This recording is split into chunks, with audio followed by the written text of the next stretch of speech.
الحمد لله علي الذات عظيم الصفات سميع السمات كبير الشان جليل القدر رفيع الذكر مطاع الأمر جلي البرهان فخيم الاسم عزيز العلم وسيع الحلم كثير الغفران جميل الثناء جزيل العطاء مجيب الدعاء عميم الإحسان ونشهد أن لا إله إلا الله وحده لا شريك له ونشهد أن سيدنا وسندنا وحبيبنا ومولانا محمدا عبده ورسوله صلى الله تعالى عليه وعلى آله وأصحابه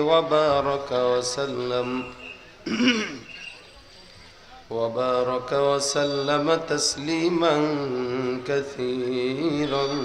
كثيرا الذي أرسله الله تعالى بالحق بشيرا ونذيرا وداعيا إلى الله بإذنه وسراجا منيرا أما بعد فأعوذ بالله من الشيطان الرجيم بسم الله الرحمن الرحيم ومن الناس من يقول آمنا بالله وباليوم الآخر وما هم بمؤمنين صدق الله مولانا العظيم وقال النبي صلى الله عليه وسلم أخلص دينك يكفيك العمل القليل أو كما قال النبي عليه الصلاة والسلام وقال تعالى في شان حبيبه مخبرا وآمرا إن الله وملائكته يصلون على النبي يا أيها الذين آمنوا صلوا عليه وسلموا تسليما زبانটা খুলে সকলে মহব্বতে দুরূদ ইব্রাহিম পড়ি আল্লাহুম্মা সাল্লি আলা মুহাম্মাদিন ওয়া আলা আলি মুহাম্মাদ কামা সাল্লাইতা আলা ইব্রাহিম ওয়া আলা আলি ইব্রাহিম ইন্নাকা হামিদুম মাজিদ اللهم بارك على محمد وعلى آل محمد كما باركت على إبراهيم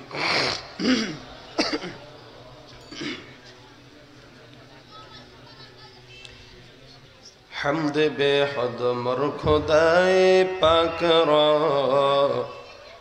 آکے ایمان داد مشتے خاک را تو نے کو کری وما بد کر دے جرم بے اندازہ بے حد کر دے ہر گری دینے کو تو تیار ہے جو نہ منگے اس سے تو بیزار ہے لا الہ الا اللہ لا الہ الا اللہ لا إله إلا الله لا إله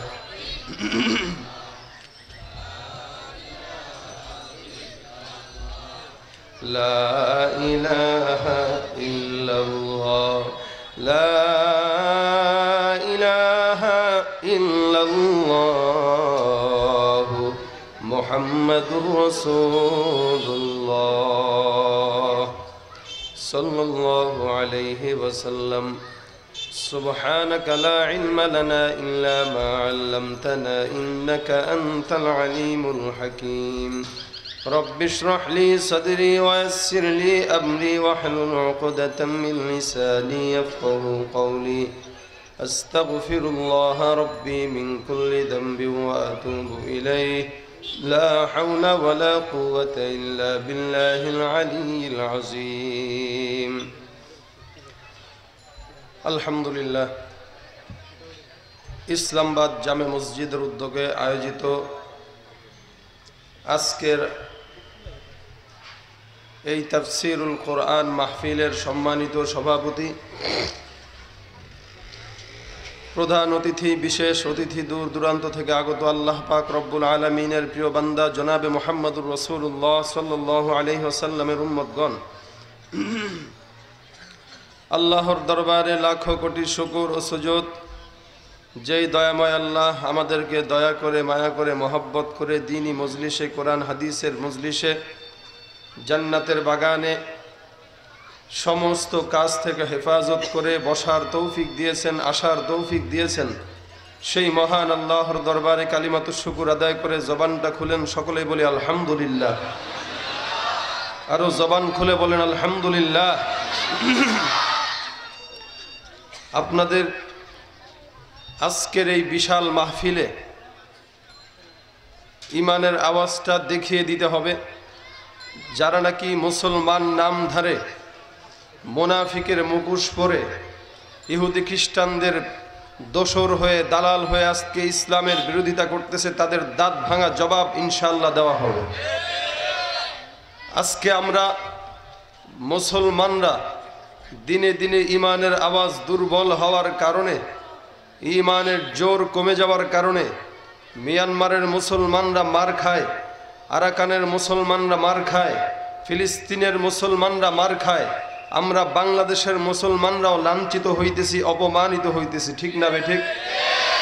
কিন্তু আমরা তো ছিলাম সিংহের জাতি, আমরা তো ছিলাম আবু বকরের জাতি, আমরা তো ছিলাম ওমরের জাতি। সেই সিংহের জাতি আজকে ইমানের জোর হায়া বিলায়ের মতো হয়ে গেছে, ঠিক না বেঠিক? এই জন্য বিড়ালের মুখোশ খুলে ফেলে দিয়ে আবারও সিংহের গর্জন দিয়ে ইমানের আওয়াজটাকে বুঝায় দিতে হবে। পারবেন তো ইনশাআল্লাহ? সকলে বলুন আল্লাহু আকবার। ইনশাআল্লাহ যতক্ষণ থাকবো ইমানের আওয়াজটাকে উঁচু করে একটু আল্লাহর নামে সকলে আওয়াজ দিব। পারবো তো ভাই? আপনাদের সকলের সুপরিচিত, আমাদের সকলের শ্রদ্ধেয় মুরব্বী আল্লামা ইয়াহিয়া মাহমুদ সাহেব হুজুর আছেন, জুনায়েদ আল হাবিব সাহেব আছেন। ইনশাআল্লাহ পর্যায়ক্রমে ওনারা সুন্দর সুন্দর এখলাসি বয়ান, ইসলাহি বয়ান, আমলি বয়ান এবং চমৎকার ধরনের আলোচনা করবেন। আপনারা ততক্ষণ পর্যন্ত থাকবেন ইনশাআল্লাহ। আমি যতক্ষণ থাকব, আমি নালায়েক, ওনাদের কাছে কিছুই না, ওনাদের ছাত্রের সমান। এরপরও আনা হয়েছে। আল্লাহ পাক যেন এমন কিছু এলকা করেন যেই কথাগুলো আমার জন্য জরুরি, আপনাদের ইমানের জন্য জরুরি। আল্লাহ পাক যেন এই কথাগুলো আমাদের হেদায়েতের জরিয়া বানায় দেয়, বলেন আমিন। যেই আয়াতে কারিমা তেলাওয়াত করেছি সেখানে যাব, তার আগে আপনাদেরকে বলি, যেই জায়গাটায় বসছেন এই জায়গাটা মাগরিবের আগ পর্যন্ত একটা সাধারণ জায়গা ছিল। মাগরিবের পর থেকে যখন প্যান্ডেল তৈরি হয়ে গেল, নমুনা হয়ে গেল, স্টেজে বক্তারা বয়ান করা শুরু করলো, তেলাওয়াত কারিম তেলাওয়াত করা শুরু হয়ে গেল, এরপর থেকেই জায়গাটার নাম পাল্টায় গেছে। কি? আল্লাহর হাবিব হাদিসের মধ্যে বলেন, হাফাতহুমুল মালাইকা ওয়া নাযালাত আলাইহিমুস সাকিনা ওয়া যাকারাহুমুল্লাহু ফী মান ইনদা। বলে এই জায়গাটা এখন এমন জায়গা, আল্লাহর রহমতের ফেরেশতারা চতুর্দিক থেকে কেবল রহমত বর্ষণ করতেই আছে, শেষ হইতেছে না। চতুর্দিকে ফেরেশতারা ঘেরাও করে রাখছে আপনাদেরকে, আমাদেরকে।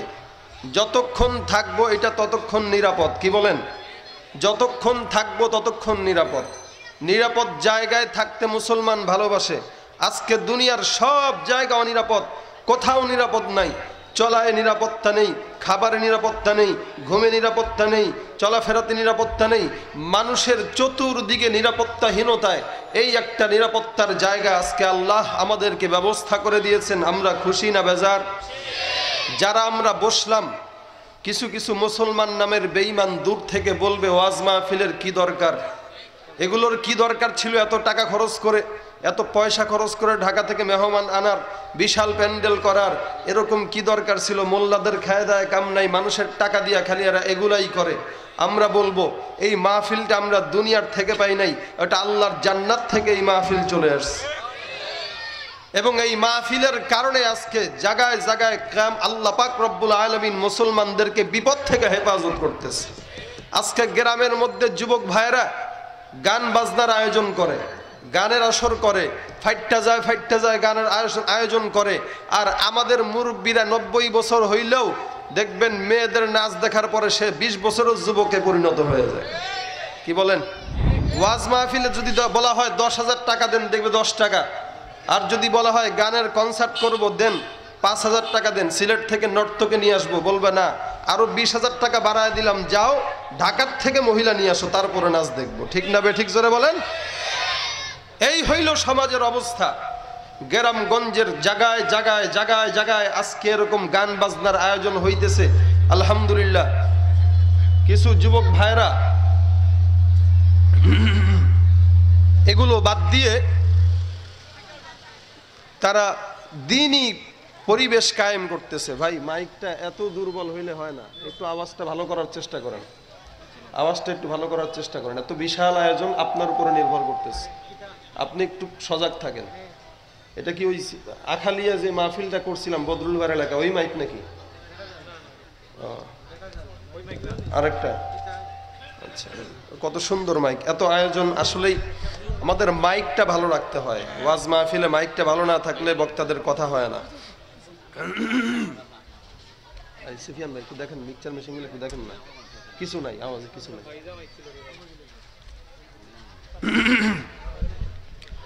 বলছিলাম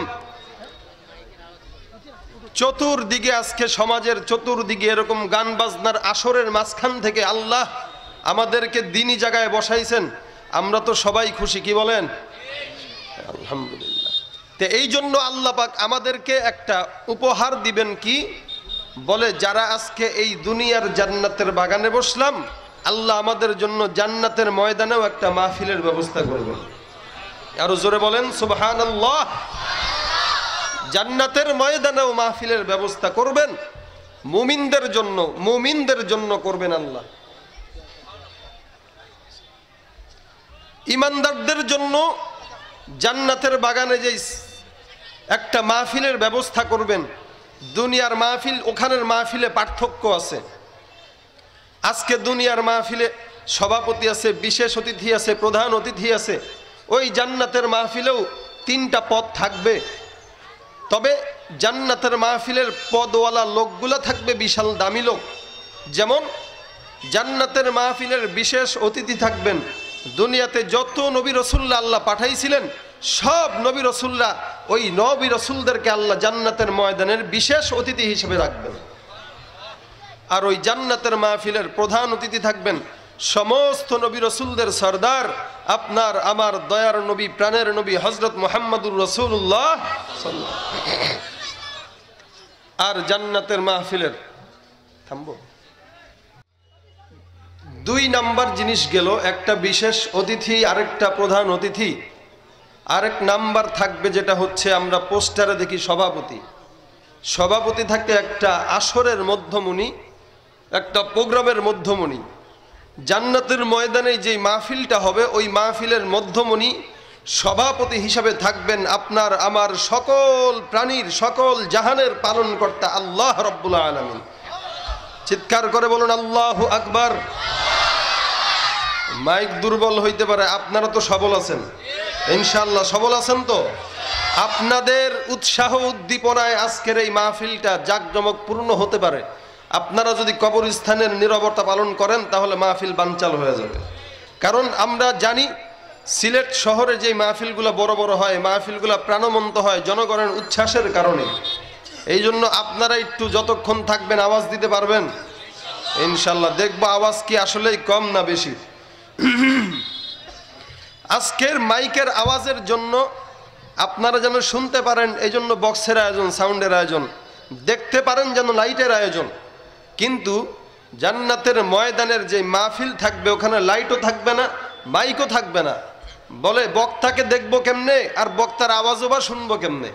তা আল্লাহ পাক বলেন ডিজিটাল পদ্ধতিতে রহমতের কিছু ফেরেশতা নাজিল হয়ে থাকবে, নিযুক্ত করা থাকবে, অটোমেটিক বক্তার আওয়াজ বান্দার কানে পৌঁছায় দেবে। আর লাইটের ব্যবস্থা করার দরকার নাই, লাইট থাকাও দরকার নাই, কারণ আমি আল্লাহ সবচেয়ে বড় পাওয়ারফুল লাইট প্রধান অতিথির আসনে বসায় রাখলাম। আল্লাহর নবী যখন প্রধান অতিথির আসন গ্রহণ করবেন, আল্লাহর নবীর বরকতে গোটা জান্নাত আলোকিত হয়ে যাবে। নবীর চেহারা কত সুন্দর। জাবের ইবনে সামুরা রাদিয়াল্লাহু তাআলা আনহু বলেন, আমি একবার পূর্ণিমার চাঁদের রাত্রিতে বের হলাম ঘর থেকে। আসমানের মধ্যে একটা পূর্ণিমার চাঁদ। আমি ঘর থেকে উঠানে বের হলাম, তাকায় দেখি আমার পয়গম্বর আরবি সাল্লাল্লাহু আলাইহি ওয়াসাল্লাম ঘর থেকে একটা চাদর গায়ে দিয়া বের হলেন। জাবের ইবনে সামুরা রাদিয়াল্লাহু তাআলা আনহু বলেন, পূর্ণিমার চাঁদের রাত্রিতে আমি ঘর থেকে বের হইলাম, ওদিক দিয়া তাকায় দেখি আল্লাহর নবী ঘর থেকে উঠানের মধ্যে বের হইছেন। একদিক দিয়ে আসমানের মধ্যে পূর্ণিমার চাঁদ, আরেক দিক দিয়ে আমার পয়গম্বর আরবি সাল্লাল্লাহু আলাইহি ওয়াসাল্লাম। আমি একবার আসমানের পূর্ণিমার চন্দ্রের দিকে তাকাই, আরেকবার বরকতি নবীর চেহারার দিকে তাকাই, একবার বরকতি নবীর চেহারার দিকে তাকাই, আরেকবার আসমানের চন্দ্রের দিকে তাকাই। আল্লাহর কসম, আল্লাহর কসম, ওই আসমানের চন্দ্রের চাইতে আমার নবীর চেহারা কোটি গুণে সুন্দর। এই হইল আমার পয়গম্বরের চেহারার সৌন্দর্যতা। ও নবীর উম্মত, আল্লাহ রাব্বুল আলামিন পয়গম্বরকে সূরত দিয়ে বানাইছেন, সিরাত দিয়ে দিবেন। সঙ্গে সঙ্গে আল্লাহ পাক রব্বুল আলামিন জান্নাতের ময়দানের প্রধান অতিথির আসনে আমার পয়গম্বরকে বসাইবেন। এই কারণে কোনো লাইটের প্রয়োজন হবে না। আমার পয়গম্বরকে আল্লাহ পাক রব্বুল আলামিন সবচেয়ে বড় পাওয়ারফুল লাইট দিয়ে বসায় রাখবেন। ওই জান্নাতের ময়দানের মাহফিলে আল্লাহ রব্বুল আলামিন বান্দাদের জন্য 4টা পুরস্কার রাখবেন। কয়টা পুরস্কার? 4টা পুরস্কার রাখবেন। যেই বান্দারা দুনিয়ার জমিন থেকে আল্লাহর জান্নাত পর্যন্ত যেতে পারবে, আল্লাহর জান্নাত লাভ করতে পারবে, আল্লাহ রাব্বুল আলামিন বলেন ওই বান্দাদের জন্য আমি আল্লাহ 4টা পুরস্কার রাখলাম। বান্দারা যখন জান্নাতের ময়দানে আসবে, জান্নাতের মাহফিলের মধ্যে আমার বান্দারা শ্রোতা হিসেবে বসবে, আমি আল্লাহ পাক রব্বুল আলামিন জান্নাতের ময়দানের মাহফিল শুরু হওয়ার আগে একটা ফেরেশতাকে ডাক দিয়া বলবো, হে ইসরাফিল, দুনিয়ার মধ্যে তুমি যখন কিয়ামতের আগে সিংহায় ফু দিয়েছিল, তোমার কণ্ঠটা ছিল দরাজ। আজকে আমার জান্নাতের মাহফিল শুরু হবে। এখন এই মাহফিল শুরু হওয়ার আগে মুহূর্তে তুমি একটা আমার শানে সর্বপ্রথম হামদে বারি তাআলা পাঠ করে শোনায় দাও। আল্লাহর এই রহমতের ফেরেশতা হামদে বারি তাআলা শোনাইবেন। দুনিয়ার মাহফিলেও আমরা বয়ানের আগে হামদে বারি তাআলা পাঠ করে শোনায় দেয়। আল্লাহ তুমি দয়ার সাগর, রহমানুর রহিম, তোমার দয়ায় পূর্ণ আমার সারা নিশিদিন। তুমি মিটাও সকল চাওয়া, দুদিন আগে পরে তোমার কাছেই সকল পাওয়া, সবই তোমার তরে। গায় না গায় না জোরে বলেন। এটা হচ্ছে দুনিয়ার মাহফিলের নমুনা। আর জান্নাতের মাহফিলের নমুনা হিসেবে আল্লাহ ফেরেশতা ইসরাফিলকে বলবেন একটা হামদে বারি তাআলা পাঠ করে শোনাও। ও শুনাইতে থাকবে। এদিক দিয়া হুররা জান্নাতের ময়দানের মাহফিলের মানুষদের মাঝখানে মাঝখানে ঢুকে যাবে, মদের শরাব হাতে নিয়ে, শরাবের গ্লাস হাতে নিয়ে, শরাবের মটকা হাতে নিয়ে মাঝখানে মাঝখানে ঢুকবে।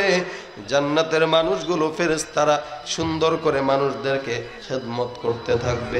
এরকম ভাবে যখন হুর গেলমানরা জান্নাতের মানুষদেরকে মদ পান করাইতে থাকবে, শরাব পান করাইতে থাকবে, জান্নাতের মানুষগুলা একদিকে শরাবের মজা, আরেক দিক দিয়ে ইসরাফিল আলাইহিস সালাতু ওয়াস সালামের সুরের মজা, একদিক দিয়ে আল্লাহর শানে হামদি বারি তাআলার সুর, আরেক দিক দিয়ে জান্নাতের শরাবের মজা পান পান করতে থাকবে।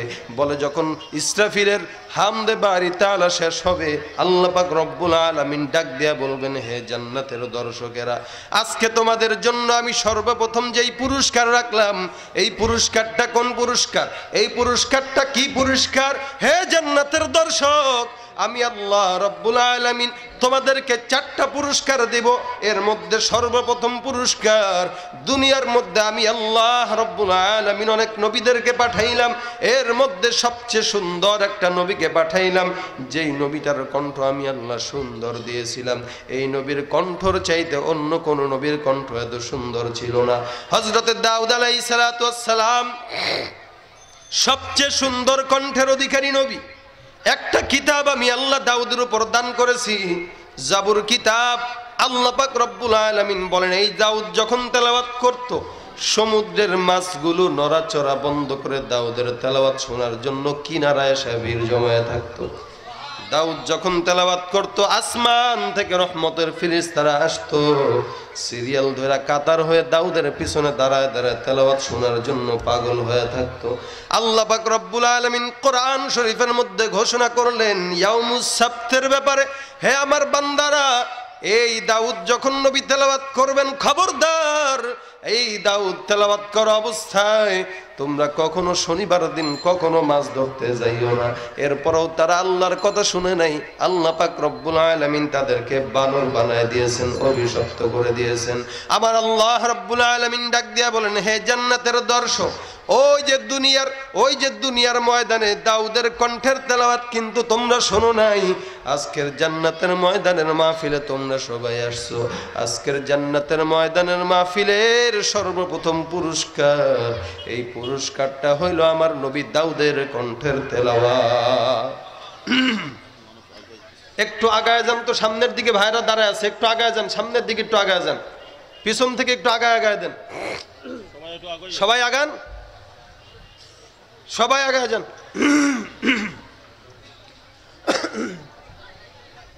পিছনে যারা দাঁড়ায় আছেন স্বেচ্ছাসেবকরা থাকলে এদেরকে ভিতরে পাঠায় দেন, ভিতরে বসায় দেন। বলছিলাম আমার কণ্ঠ ভেঙে যেতেছে আমার, হ্যাঁ কণ্ঠ তো ভেঙে যেতেছে আমার, কণ্ঠ তো টানতেছে, আমি তো কিছুই বুঝতেছি না, মাথা ব্যথা হয়ে যেতেছে কণ্ঠ। কি সাউন্ড নিয়ে আসছে বুঝলাম না।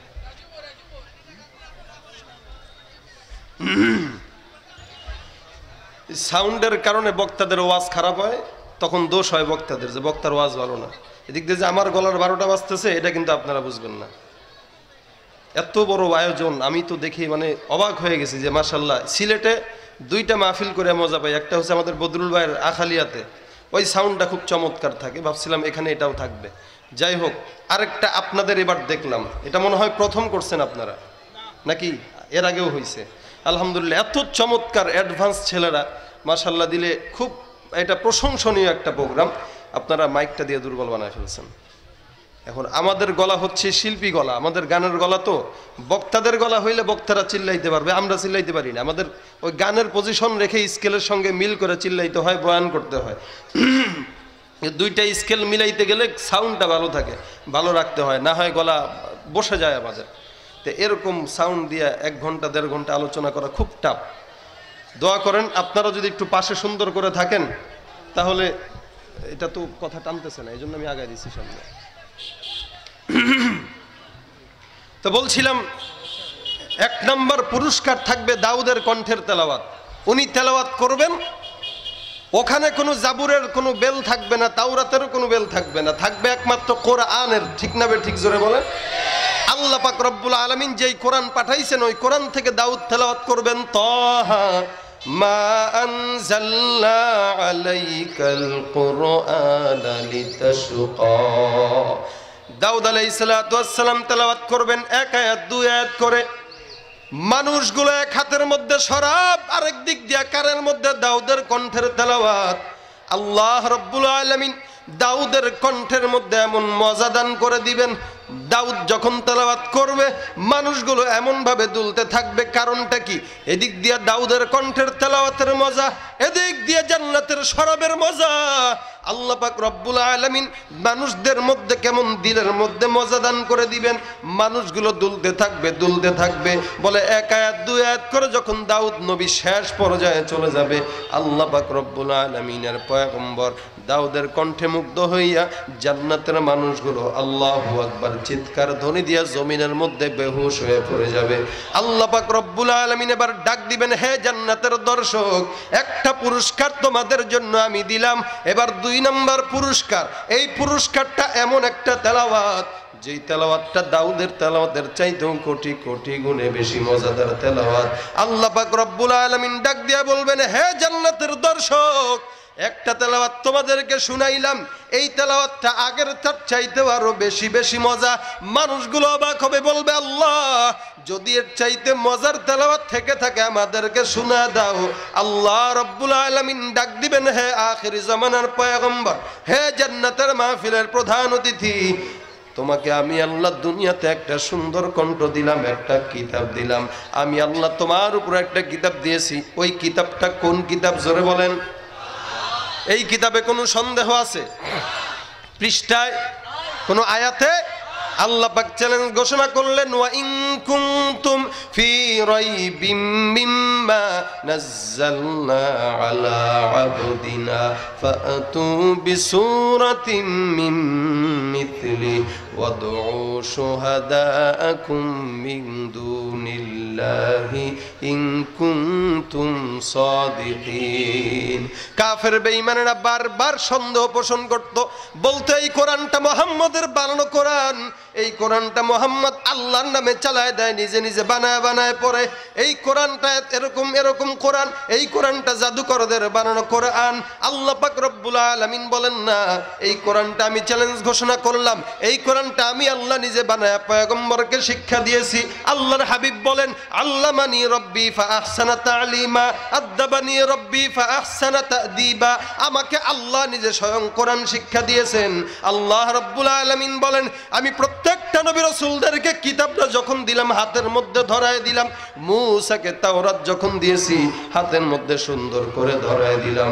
দাউদকে যখন জাবুরটা দিলাম হাতের মধ্যে পারচা আকারে সুন্দর করে ধরায় দিলাম। কিন্তু আমি আল্লাহ কোরআনের সম্মান এত দিলাম, এই কোরআনের সম্মানটা আমি আল্লাহ এত সুন্দর করে দান করলাম। আমি আল্লাহ ইচ্ছা করলে চাইলে পাইতাম মুহাম্মদকে এক হাতের মধ্যে কোরআনটা ধরায় দিতে, না, আমি আল্লাহ তা করি নাই। কি করলাম? বলে একটা একটা আয়াত করে জিবরাইলের মাধ্যমে আমার পয়গম্বরের সিনায় আমি কোরআনটা ঢুকায় দিলাম। এই কোরআনটা ঢুকায় দেওয়ার পরে আল্লাহ রাব্বুল আলামিন ঘোষণা করলেন, ইন্না নাহনু নাযালনা যিকরা ওয়া ইন্না লাহু লাহাফিজুন। এটার সংরক্ষণের দায়িত্ব আমি আল্লাহ স্বয়ং নিলাম। আজকে দুনিয়াতে যারা কোরআনের বিরোধিতা করে, আজকে যারা কোরআনের আয়াত অস্বীকার করে, আজকে যারা পর্দার বিধান মানতে চায় না, আজকে যারা ওড়না মেয়েদের বুকের মধ্যে রাখতে দিতে চায় না, এরা একমাত্র মুসলমানের দুশমন, মুসলমানের দুশমন, মুসলমানের দুশমন। ঠিক না বে ঠিক? জোরে বলেন। আপনারা দেখছেন ফেসবুকের মধ্যে একটা মেয়েকে, ছোট্ট মেয়েকে সিলেট দিয়ে হাতের মধ্যে লেখায় দিছে, ওতে ওড়না পরি লুচ্চার ভয়ে। দেখেন নাই? ওরা আজকে মেয়েদের বুকের থেকে ওড়না নামানোর ফিকির করতেছে। আর দোষ দেয় মোল্লাদের, দোষ দেয় ইসলামের। বলে ইসলাম নাকি এরকম খারাপ ধর্ম, যার কারণে মেয়েদেরকে ঢেকে রাখতে বলে। আর আমি বলবো, ওরা মেয়েদের শরীর দেখার জন্য মেয়েদেরকে দিনে দিনে পর্দা এবং ওড়না সরায় দেওয়া হচ্ছে। ঠিক না বে ঠিক? জোরে বলেন। এরা কোরআন মানে না, অথচ দাবি করে নিজেরা মুসলমান। আসলেই তো মুসলমান নয়, চিরন্তন ইসলামের দুশমন। ঠিক না বে ঠিক? জোরে বলেন। আল্লাহ পাক এদেরকেই বলতেছেন, এরা হলো দুনিয়াতে নিজেদেরকে মুসলমান দাবি করে কিন্তু মুনাফিক। আমি আল্লাহ বললাম এরা কোনোদিন মুসলমান নয়, মুমিন নয়, এরা হচ্ছে মুনাফিক। যতই কিছু বলুক, সব আয়াত মানতে রাজি, পর্দার আয়াত মানতে রাজি না, সব আয়াত মানতে রাজি। নারী স্বাধীনতার নাম দেয়। ইসলাম দিয়েছে সর্বোত্তম স্বাধীনতা নারীদেরকে, ঠিক না বে ঠিক? নারী স্বাধীনতার নামে এলো কলঙ্কের জোয়ার, একই নারীর অধিকার কখন জানি শেষ হবে এই অশ্লীলতা। ওয়ার্ড কমিশনার থেকে ইউনিয়ন পরিষদে, ক্রমান্বয়ে দেখো রে ভাই একেবারে সংসদে, আছে না নাই? সব জায়গায় তাদেরকে দেখবেন, সব জায়গায় তারা, যার কারণে দিনে দিনে ধর্ষণ হচ্ছে, লাঞ্ছিত হচ্ছে, অপমানিত হচ্ছে। আগের কাল দেখতাম বাসের মধ্যে যখন মহিলারা উঠতো, যুবক ভাইরা দেখলে সিট ছেড়ে দিত, আর এখন সিট ছাড়ে না, যুবকরা বসা থাকে, নারীরা দাঁড়ায় থাকে। যদি বলা হয় বাবা একটু সাইড দাও, বলে সমান অধিকার তো, দাঁড়ায় থাকেন, সমস্যা কি? কি বলেন, ঠিক না বেটি? এই যে স্বাধীনতার নাম তারা দিচ্ছে, আসলেই স্বাধীনতা না পরাধীনতা? এদের তো জ্যান্ত খবর দেওয়া হতো। ইসলাম আসার পর এদেরকে সর্বোত্তম স্বাধীনতা আমার নবী দিয়েছেন, ঠিক না বেঠে? এখন সব জায়গায় নারী, মাশাআল্লাহ দিলে সব জায়গায় নারী, আর আমরা পুরুষরা এখন সব ঘর জামাই হয়ে বসে আছি শ্বশুর বাড়ি, ঠিক না বে ঠিক? জোরে বলেন। যেই কারণে আজকে নারীরা পুরুষদেরকে তালাক দেয়, কি বলেন, ঠিক না বে ঠিক? পুরুষদেরকে তালাক দেয় নারীরা, দেবেই তো, কারণ স্বাধীনতা তো তোমাদের থেকে বেশি দিয়ে দিছো। কয়দিন পরে সবকিছুই করবে তারা, আমরা পুরুষরা ঘরে বসা রান্না করতে হবে, পেঁয়াজ করতে হবে, আর ডিম ভাজতে হবে, ঠিক না বে ঠিক? জোরে বলেন। এখন এই হচ্ছে দেশের পরিস্থিতি। এরা কোরআনের বিরুদ্ধে আয়াত পাশ করতে চায়, কোরআনের বিরুদ্ধে আইন পাশ করতে চায়। আল্লাহ রাব্বুল আলামিন বলেন, যতই চেষ্টা করুক না কেন, কোরআনের একটা জবর জের পেশ কিয়ামত পর্যন্ত কেউ পাল্টে দিতে পারবে না। কারণ দায়িত্ব নিছেন কে? জোরে বলেন। আল্লাহ রাব্বুল আলামিন দায়িত্ব নিয়েছেন। ও নবীর উম্মত, আল্লাহ পাক রব্বুল আলামিন বলেন, দেখো এই যে কোরআনটা আমি আল্লাহ দায়িত্ব নিয়ে ধরলাম, আল্লাহ পাক রব্বুল আলামিন পয়গম্বরকে ডাক দিয়ে বলেন, হে আখির জামানার পয়গম্বর, দুনিয়ার জমিনে আপনি যখন তেলাওয়াত করতেন, আপনার তেলাওয়াতে মানুষগুলো মুগ্ধ হয়ে যাইত। কাফের বেঈমানেরা আপনার তেলাওয়াত শোনার পর ইসলামের ছায়াতলে আশ্রয় গ্রহণ করত। হে পয়গম্বর, ওই যে কাফের আবু জাহেল, উতবা সাহেব আপনার তেলাওয়াতে ছিল পাগল। আজকে জান্নাতের ময়দানে আপনি আমার বান্দাদেরকে তেলাওয়াত শুনাইবেন। হে পয়গম্বর, আজকের জান্নাতের ময়দানের 2 নাম্বার পুরস্কার, এই পুরস্কারটা হইল নবী আপনার কণ্ঠের তেলাওয়াত।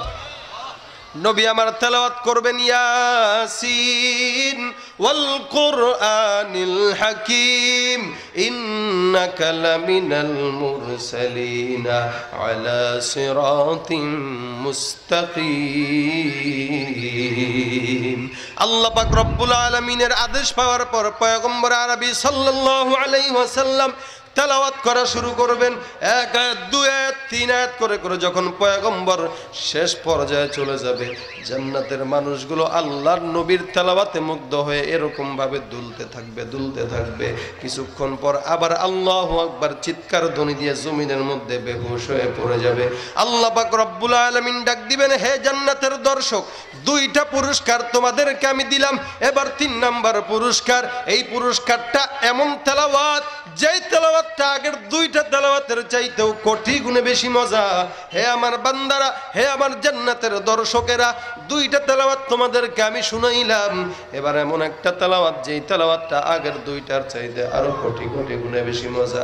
মানুষগুলো ডাক দিয়া বলবে, আল্লাহ, 2টা তেলাওয়াত এমন মজা লাগছে, এমন ভালো লাগছে, এর চাইতেও মজার তেলাওয়াত আর কিছু থাকতে পারে কিনা আমাদের জানা নাই। যদি থেকে থাকে মালিক আমাদেরকে শোনায় দাও। আল্লাহ পাক রব্বুল আলামিন ডাক দিয়া বলবেন, হে আমার জান্নাতের মেহমান, 2টা তেলাওয়াত শুনাইলাম, দাউদের কণ্ঠ আমি আল্লাহ দিলাম, মুহাম্মাদের কণ্ঠের সুর আমি আল্লাহ দান করলাম, দাউদের উপর জাবুর আমি আল্লাহ দান করলাম, মুহাম্মাদের উপর কোরআন আমি আল্লাহ অবতীর্ণ করলাম। ওই কোরআন থেকে তেলাওয়াত শুনলা, দাউদের কণ্ঠের তেলাওয়াত শুনলা, পয়গম্বরের তেলাওয়াত শুনলা, কিন্তু জান্নাতের ময়দানে আমি আল্লাহর কণ্ঠের তেলাওয়াত শুনো নাই। এই জন্য আজকের জান্নাতের ময়দানে আমি তোমাদের জন্য 3 নাম্বার পুরস্কার রাখলাম। আমি মাওলার কণ্ঠের তেলাওয়াত, মানুষগুলো আল্লাহকে বলবে আল্লাহ শোনায় দাও। আল্লাহ পাক রব্বুল আলামিন নিজের বানানো কোরআন থেকে তেলাওয়াত করবেন, আনার রহমান, রহমানকে জোরে বলেন আনার রহমান আল্লামাল কুরআন খলাকাল ইনসানা আল্লামাহুল বায়ান। আল্লাহ পাক রব্বুল আলামিন তেলাওয়াত করবেন, সুন্দর করে তেলাওয়াত করতেছেন। জান্নাতের মানুষগুলো অবাক হয়ে শুনবে। 1 আয়াত 2 আয়াত 3 আয়াত করে করে যখন তেলাওয়াত শেষ পর্যায়ে চলে যাবে, জান্নাতের মানুষগুলো আল্লাহর তেলাওয়াতে মুগ্ধ হয়ে যাবে। বলে এবার আল্লাহু আকবার চিৎকার দিয়ে জমিনে আবার বেহুশ হয়ে পড়ে যাবে। জান্নাতের মানুষদেরকে আল্লাহ পাক রব্বুল আলামিন ডাক দিয়া বলবেন, হে আমার জান্নাতের দর্শক, 3টা পুরস্কার তোমাদেরকে আমি দান করলাম। এবার এমন একটা পুরস্কার, যেই পুরস্কারটা হইল সর্বশ্রেষ্ঠ পুরস্কার, যেই পুরস্কারটা হইল সর্বোত্তম পুরস্কার, যেই পুরস্কারের জন্য বান্দারা তোমরা আমি আল্লাহকে দিনের পর দিন ডেকে ডেকে আমি আল্লাহর জন্য চোখের পানি ফেলেছো, যেই পুরস্কারের জন্য ওয়াজ মাহফিলের মধ্যে দিনের কাজের জন্য বয়ান শুনছো, যেই আমি আল্লাহকে পাওয়ার জন্য সুন্দর করে শীতের রাত্রিতে বারবার মসজিদের মধ্যে আইসা তাহাজ্জুদের নামাজ আদায় করেছো, হে বান্দারা আজকের জান্নাতের ময়দানে আমি আল্লাহ তোমাদেরকে সর্বশ্রেষ্ঠ পুরস্কার দেব। এই সর্বশ্রেষ্ঠ পুরস্কারটা কি? এই সর্বশ্রেষ্ঠ পুরস্কারটা হইল আমি আল্লাহর সঙ্গে সাক্ষাৎ লাভ। কথা কি আপনাদের কানে ঠিক মতো যাইতেছে নাকি? আমি কিন্তু শুনতেছি না কি বলতেছি। আল্লাহ পাক রব্বুল আলামিন 4 নাম্বার পুরস্কার রাখছেন কার সঙ্গে সাক্ষাৎ? আল্লাহর সঙ্গে সাক্ষাৎ রেখেছেন 4 নাম্বার পুরস্কার। হে জান্নাতের দর্শক, 4 নাম্বার পুরস্কার থাকবে আমি আল্লাহর সঙ্গে সাক্ষাৎ। মানুষগুলো অবাক হয়ে যাবে, বলবে আল্লাহ এরকম পুরস্কারটা আমাদের জন্য রেখেছো, আর দেরি করো না, দিয়ে দাও, দেরি করো না। বান্দারা আল্লাহর দিকে তাকায় থাকবে, বলবে আল্লাহ এরকম মজার একটা সাক্ষাতের জন্য এই পর্যন্ত অপেক্ষা করলাম। যখন নাকি তুমি তেলাওয়াত করতেছো, আমরা কেবল খুঁজতেছিলাম যে মাওলা কোন জায়গা থেকে তেলাওয়াত করতেছে, একটা বার কেবল দেখা। मैं कैसे के मानंद नहीं आशिक लैला, मैं कैसे को मानंद नहीं आशिक लैला, मैं आशिक लैला हूँ मेरा इश्क दीवाना, ये जुमला जहाँ जिसकी तजल्ली से उजाला, ये जुमला जहाँ जिसकी तजल्ली से उजाला। अल्लाह পাক রব্বুল আলামিনের সাক্ষাৎ পাওয়ার জন্য মানুষগুলো কেমন পাগল পারা হয়ে থাকবে, কেবল পাগল পারা হয়ে থাকবে। ডাক দিয়া বলবে আল্লাহ আর দেরি করো না, সাক্ষাৎ দিয়া দাও, সাক্ষাৎ দিয়া দাও, আমাদের এবং তোমার মাঝখান থেকে নূরের পর্দা সরায় দাও। আল্লাহ রব্বুল আলামিন বান্দাদের এই কথা শোনার পর সঙ্গে সঙ্গে ফেরেশতাদেরকে আদেশ করবেন, হে রহমতের ফেরেশতা আর দেরি করো না, আমার এবং আমার বান্দাদের মাঝখান থেকে নূরের পর্দাটা সরায় দিয়া দাও, আমি আমার বান্দাদের সঙ্গে সাক্ষাৎ করতে চাই। হে রহমতের ফেরেশতা আর দেরি করো না, এই সব বান্দাদেরকে আমার সাক্ষাৎ দিয়া দাও।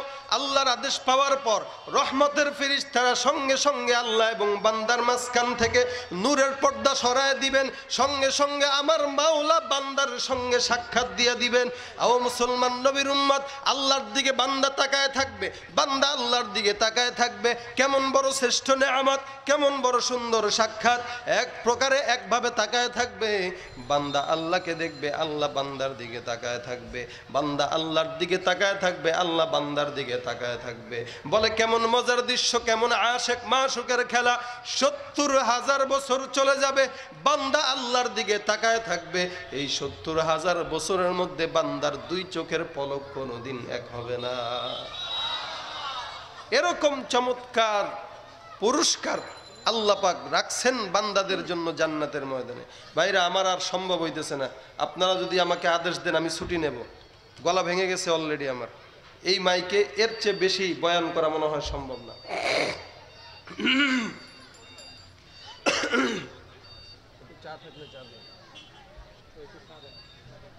আপনারা একটু পিছন থেকে যদি একটু আগায় আগায় বসেন, এখান থেকে যারা আছে এরা একটু ভিতরে ঢুকে পড়বে। এভাবে বয়ান করা যায়, বারবার ওয়েট করে বয়ান করা যায় এভাবে 2-2.5 ঘন্টা বয়ান করলেও চা খাওয়া লাগে না।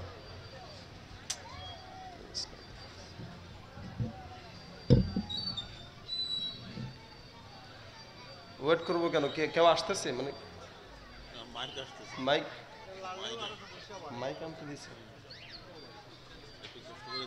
তাহলে একজনের গজল রেখে দিয়ে দেন, একজনের গজল রেখে দিয়ে।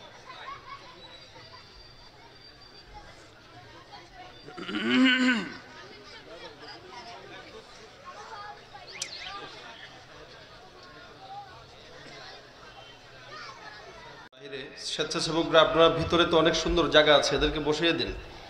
স্বেচ্ছাসেবকরা ভিতরে বসিয়ে দেন সবাইকে। আপনাদের সামনে যে আয়াত তেলাওয়াত করেছি আমি, এই আয়াতের মধ্যে আল্লাহ রাব্বুল আলামিন বলছেন দুনিয়াতে কিছু মানুষ থাকবে যারা ইহুদি খ্রিস্টানদের সঙ্গে হাত মিলিয়ে মুসলমানদের ক্ষতি করবে। ওদের কাছে যে বলবে আমরা তোমাদের দলে, মুসলমানদের কাছে এসে বলবে হুজুর আমরা আপনাদের দলে। আবার নিজের স্বার্থে অনুযায়ী তখন আরেক জায়গায় যায় বলবে আমরা তো আপনাদের দলেই, কেবল হুজুরদের সঙ্গে হাত মিলাই কেবল ভোট পাওয়ার জন্য। থাকবে না থাকবে না জোরে বলেন? মাথায় টুপি দিবে ভোটের জন্য, মুখে দাড়ি রাখবে ভোটের জন্য, হজ করবে ভোটের জন্য, যা কিছু ভালো কিছু করবে সেটা সব হবে তার, মানুষ যেন তাকে দানশীল বলে ভোট দেয়। এই কারণে আল্লাহ বলেন এরা যতই নিজেদেরকে মুমিন দাবি করুক না কেন, আমি আল্লাহ ঘোষণা করলাম ওরা আসলেই মুমিন নয়, ওরা হচ্ছে মুনাফিক। ওয়ামিনান নাসি মান ইয়াকুলু আমান্না বিল্লাহি ওয়া বিল ইয়াউমিল আখির ওয়া মা হুম বিমুমিনিন। বলে এরা দুনিয়ার প্রতি বিশ্বাস করবে, আখিরাতের প্রতিও বিশ্বাস করবে, সব ঠিক আছে, আল্লাহকেও মানবে, কিন্তু ওরা মুমিন নয়, ওরা হচ্ছে মুনাফিক। কারণ তাদের ভালোবাসা মহাব্বতটা থাকবে ঠোঁটে, আর ঠোঁটের মহাব্বত টাকার বিনিময়ে বিক্রি হয়ে যায়, দিলের মহাব্বত টাকার বিনিময়ে কখনো বিক্রি করা যায় না। ঠিক না বে ঠিক? জোরে বলেন। এই সমস্ত মুনাফিক এখনো বাংলার জমিনে আছে না নাই? মনে রাখবেন বাতিল কখনো হকের উপরে প্রভাব বিস্তার করতে পারবে না। যদি কোনোদিন দেখা যায় হকের উপর বাতিল জয়লাভ করেছে, বুঝতে হবে ওর তলে তলে এরকম মুসলমান নামধারী মুনাফিকের কিছু হাত আছে যারা নাকি তলে তলে কাফেরদের সঙ্গে আপোষ করতেছে। ঠিক না বে ঠিক? জোরে বলে। ওই মুসলমান নামধারী মুনাফিকদের জন্যই আজকে আমরা মুসলমানরা মার খাচ্ছি, লাঞ্ছিত অপমানিত হচ্ছে। ঠিক না বে ঠিক? জোরে বলেন। বাংলাদেশে আজকে যারা এরকম নামধারী মুনাফিক আছে, আমরা এদের জন্য হেদায়েতের দোয়া করি, আল্লাহ পাক যেন এদেরকে হেদায়েত দান করে, বলেন আমিন। কারণ ইসলামের ক্ষতি যতটা ইহুদি খ্রিস্টানরা করেছে তার চেয়ে বেশি করেছে মুসলমানেরা। ইহুদি খ্রিস্টানরা তো ইসলামের ক্ষতি করবেই, এটাই তাদের ধর্ম, এটাই স্বাভাবিক, কিন্তু মুসলমান হয়ে ইসলামের ক্ষতি করবে এটা কিন্তু মানা যায় না। কি বলেন? আজকে চতুর্দিকে এরকম মুনাফিকরা জাল বিস্তার করে রেখেছে, কিভাবে ইসলামকে ধ্বংস করা যায় এই চক্রান্ত নিয়ে। আল্লাহ যেন ওদের চক্রান্ত থেকে ইসলাম ও মুসলমানকে হেফাজত করে, বলেন আমিন। এই জন্য ঈমানের যেই বড় একটা মজবুত সম্পদ আল্লাহ দিয়েছেন, এই সম্পদকে টিকায় রাখতে হবে, টিকায় রাখা জরুরি। আল্লাহ পাক রব্বুল আলামিন বলেন টিকায় রাখো, কারণ ঈমানটা আমি তোমাদেরকে দৌলত দিলাম, এটার ব্যাটারির চার্জ কমে বাড়ে। আল ঈমানু ইয়াজিদু ওয়া ইয়ানকুসু। সাহাবায়ে কেরামদের ঈমানও এরকম মাঝে মাঝে নূর। আল্লাহর হাবিবের কাছে বলতেছেন যে ঈমানটা যে বাড়ে কমে মানেটা কি? তো আল্লাহর হাবিব বললেন আসলে ঈমান বাড়ে কমে বলতে এটা নূর বাড়ে কমে। যখন নাকি তুমি ঈমানওয়ালার সঙ্গে থাকবা, ঈমানের নূরটা থাকবে অনেক উপরে, যখন ঈমানওয়ালার সঙ্গে থাকবা না তখন ডাউন হয়ে যাবে। এখন ঈমানের ব্যাটারির চার্জ আছে না নাই, মাপবেন কেমনে? সাহাবায়ে কেরাম আল্লাহর নবীর কাছে আসলেন, ডাক দিয়া বলেন পয়গম্বর আমাদের ঈমানের ব্যাটারির চার্জ আছে না নাই, এটা মানবো কেমনে? পয়গম্বর আরবি সাল্লাল্লাহু আলাইহি ওয়াসাল্লাম পন্থা দেখায় দিয়েছেন। হে আমার সাহাবায়ে কেরাম, ঈমানের ব্যাটারিটা মানুষের মধ্যে থাকে, দেখবা আমি আল্লাহ রাব্বুল আলামিন প্রত্যেকটা হৃদয়ের মধ্যে যে একটা কলব দিয়েছেন, প্রত্যেকটা মানুষের মধ্যে কলব দিয়েছেন আল্লাহ পাক রব্বুল আলামিন। এই কলবটা গুনাহের দ্বারা দাগ হয়ে যায়, আবার সওয়াবের দ্বারা দাগগুলো মুছে যায়। সাহাবায়ে কেরাম পয়গম্বরের কাছে প্রশ্ন করেন, ইয়া রাসূলুল্লাহ, ইয়া হাবিবাল্লাহ, ওই যে দিলের মধ্যে একটা অন্তর আছে, কলব আছে, এই কলবটা পাক আছে না পাক নাই, পবিত্র নাই, কেমনে বুঝবো? পয়গম্বর আরবি সাল্লাল্লাহু আলাইহি ওয়াসাল্লাম পথটা দেখায় দিলেন। হে আমার সাহাবায়ে কেরাম, তোমাদের হৃদয়ের মধ্যে যেই ঈমান নামের ব্যাটারিটা আছে, এই ব্যাটারিটা চার্জ আছে না নাই, কেমনে মাপবা? বলে মসজিদের মধ্যে চলে যাও, দেখো 2 রাকাত নামাজ পড়ার পর দিলের মধ্যে ভালো লাগে কিনা। মন্দিরের মধ্যে চলে যাও, মূর্তি পূজা করার পর দেখো খারাপ লাগে কিনা। ও মুসলমান, ওয়াজ মাহফিলে চলে যাও, দেখো দিনের বয়ান শুনলে ভালো লাগে কিনা। ওয়াজ মাহফিল থেকে বের হইলে আবার দিলের মধ্যে আফসোস লাগে কিনা। এমন কোন মুসলমান যেই মুসলমানের ভালো কাজ ভালো লাগবে, খারাপ কাজ খারাপ লাগবে, আবার এমন কোন মুসলমান আছে যার ভালো কাজ ভালো লাগে না, খারাপ কাজ খারাপ লাগে না। গানের প্যান্ডেলে গেলে হৃদয়টা ভরে যায়, ওয়াজ মাহফিলে আসলে হৃদয়টা চুলকায়, হুজুরদেরকে দেখলে মেজাজটা গরম হয়ে যায়, আবার নাস্তিকদেরকে দেখলে দিলের মধ্যে ভালোবাসা তৈরি হয়। এমন কিছু মুসলমান আছে যারা মসজিদ দেখলে ভালো লাগে না, মন্দির দেখলে ভালো লাগে, গান বাজনা শুনলে ভালো লাগে, ওয়াজ মাহফিল দেখলে খারাপ লাগে। আল্লাহর হাবিব সাল্লাল্লাহু আলাইহি ওয়াসাল্লাম বলেন, যেই ব্যক্তিটার ভালো কাজ ভালো লাগবে না, খারাপ কাজ খারাপ লাগবে না, যেই ব্যক্তিটার ভালো কাজ ভালো লাগবে, খারাপ কাজ খারাপ লাগবে, মসজিদে গেলে ভালো লাগবে, মন্দিরে গেলে খারাপ লাগবে, এমন যেই ব্যক্তিরা আছে, যেই ব্যক্তিটার ভালো কাজ করতে ভালো লাগে, খারাপ কাজ করতে খারাপ লাগে, ওই ব্যক্তিটাই হলো ঈমানদার, তার ঈমানের ব্যাটারিটাই ফুল চার্জ আছে। আর এমন যেই ব্যক্তির অবস্থা, দিলের মধ্যে ওয়াজ মাহফিলে গেলে ভালো লাগে না, মন্দিরে গেলে বিশাল বড় ভালো লাগে, গান বাজনা শুনলে ভালো লাগে, ওয়াজ মাহফিল শুনলে খারাপ লাগে, বলে ভালো কাজ ভালো লাগে না, খারাপ কাজ খারাপ লাগে না, এমন ব্যক্তির যেই হালত, ওই ব্যক্তিটার ঈমানের ব্যাটারির চার্জ নাই, ঈমানের ব্যাটারিটা ফিউজ হয়ে গেছে। ও নবীর উম্মত, এই জন্য দিলের মধ্যে ইখলাস নামক ঈমান নামক যে যন্ত্রটা আছে ঢুকাইতে হবে। কারণ ঈমান নামক যন্ত্রটা, ইখলাস নামক যন্ত্রটা তখন তোমার ভিতরে না থাকবে, তখন তোমার আমল কোনো আল্লাহর দরবারে কাজ হবে না। আর ঈমানটা হলো কি জিনিস? 3টা জিনিসের সমন্বয় কি ঈমান বলা হয়। 1 নম্বর হইল তাসদীক বিল জিনান, 2 নম্বর হইল ইকরার বিল লিসান, 3 নম্বর হইল আমল বিল আরকান। বান্দা আল্লাহকে বিশ্বাস করো, অন্তর দিয়ে বিশ্বাস করতে হবে। ইহুদিরাও বিশ্বাস করে আল্লাহ আছে, নাসারারাও বিশ্বাস করে আল্লাহ আছে, খ্রিস্টানরাও বিশ্বাস করে আল্লাহ আছে, তারা মানে না, না মানার কারণে তাদের বিশ্বাসের কোনো দাম নাই। আল্লাহ পাক রব্বুল আলামিন বলতেছেন, বান্দা এই জন্য ঈমান 3টা জিনিসের সমন্বয়ে। 1 নম্বর হইল তাসদীক বিল জিনান, হৃদয়ের মধ্যে বিশ্বাস স্থাপন করে নাও। বিশ্বাসটা রাখলেই খালি চলবে না, বিশ্বাস রাখার পর 2 নম্বর জিনিস যেটা, এটা হলো ইকরার বিল লিসান। এই জিব মানার পর, দিল থেকে বিশ্বাস করার পর, তোমার জিহ্বাটা দিয়া, জবানটা দিয়া স্বীকারোক্তি করতে হবে। আমানতু বিল্লাহি ওয়া মালাইকাতিহি ওয়া কুতুবিহি ওয়া রুসুলিহি ওয়াল ইয়াউমিল আখিরি ওয়াল কদরি খাইরিহি ওয়া শাররিহি মিনাল্লাহি তাআলা ওয়াল বাসি বাদাল মাউত। ঈমান বলা হয় কয়েকটা জিনিসের সমন্বয়। আল্লাহ পাক রব্বুল আলামিন ঈমানদারদের 6টা গুণ কোরআন শরীফের মধ্যে বর্ণনা করতেছেন। আল্লাযীনা ইউমিনুনা বিল গায়বি ওয়া ইউকিমুনাস সালাতা ওয়া মিম্মা রাযাকনাহুম ইউনফিকুন। বলে ঈমানদারদের কয়েকটা গুণ। 1 নম্বর গুণ হইল এরা অদৃশ্যের প্রতি বিশ্বাস করবে, আল্লাহ আছে বিশ্বাস করবে, এটা হলো ঈমানদারদের সর্বপ্রথম গুণ। 2 নম্বর গুণ হইল ইউকিমুনাস সালাহ, নামাজের প্রতি তারা যত্নবান হবে, নামাজ নিজেও পড়বে আবার আরেকজনকে দাওয়াত দিবে। 3 নম্বর ঈমানদারদের গুণ হইল ওয়া মিম্মা রাযাকনাহুম ইউনফিকুন, এরা আমি আল্লাহ যা রিজিক দিলাম এই রিজিক থেকে দান করবে। 3টা গুণ গেল। আর 3টা গুণ হইল আল্লাযীনা ইউমিনুনা বিমা উনজিলা ইলাইক, বলে আমি আল্লাহ, হে পয়গম্বর আপনার উপরে যেই কিতাবটা দান করলাম ওই কিতাবের উপর বিশ্বাস স্থাপন করবে। ওয়ামা উনজিলা মিন ক্বাবলিক, এবং দাউদের উপর যেই কিতাব দিলাম, মুসার উপর যেই কিতাব দিলাম, প্রত্যেকটা নবী রাসূলদের উপর যেই পূর্ববর্তী কিতাবগুলো আমি আল্লাহ দিলাম এই কিতাবগুলোর উপর বিশ্বাস করবে। ওয়ামা উনজিলা মিন ক্বাবলিকা ওয়া বিল আখিরাতি হুম ইউকিনুন। ঈমানদারদের 6 নম্বর গুণ, এই 6 নম্বর গুণ হলো এরা আখিরাতের উপর বিশ্বাস স্থাপন করবে। আল্লাহ পাক রব্বুল আলামিন এই জন্য বলতেছেন ঈমানটা হইল 3টা জিনিসের সমন্বয়। ও নবীর উম্মত, 1 নম্বর হইল আল্লাহকে না দেখে বিশ্বাস করা, যুক্তি তর্ক ছাড়া বিশ্বাস করা। আজকের সমাজে একদল মুসলমান বাইর হইছে, এরা যুক্তি তর্ক ছাড়া ইসলাম মানতে চায় না। ঠিক না ঠিক জোরে কোন? ইসলাম কিন্তু যুক্তি তর্কের নাম নয়। আমরা ইসলামটাকে টিভির মধ্যে ঢুকায় দিছি, রিমোটটা চাপ দেই, টিভির মধ্যে একটা আসে, প্যান্ট শার্ট টাইপের কোট পরে আসে, ফতোয়া দেয় যেটা এটাই মানি। ইসলামটা টিভির মধ্যে ঢুকায় দিছি। আসলে ইসলাম হইল সোহবতের জিনিস, সিনা দর সিনা আসে।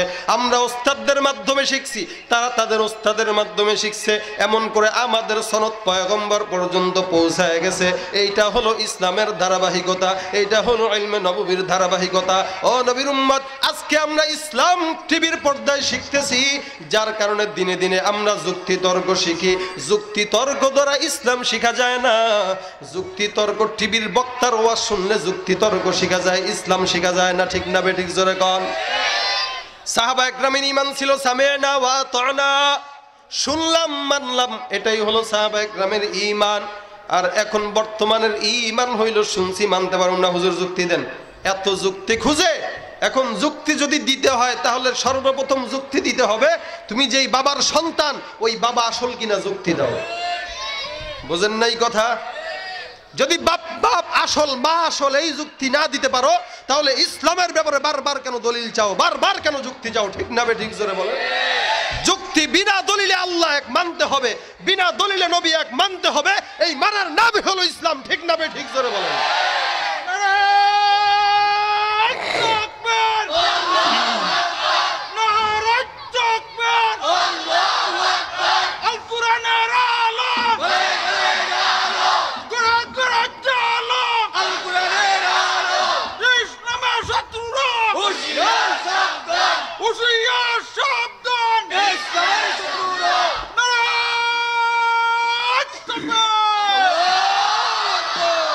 এখন সব জায়গায় দলিল দেয়, খালি দলিল দাও, তাও দলিল কোরআন থেকে দেয় না, দেয় হলো বাইবেল থেকে আর জাবুর থেকে, ইনজিল থেকে। ঠিক না ঠিক?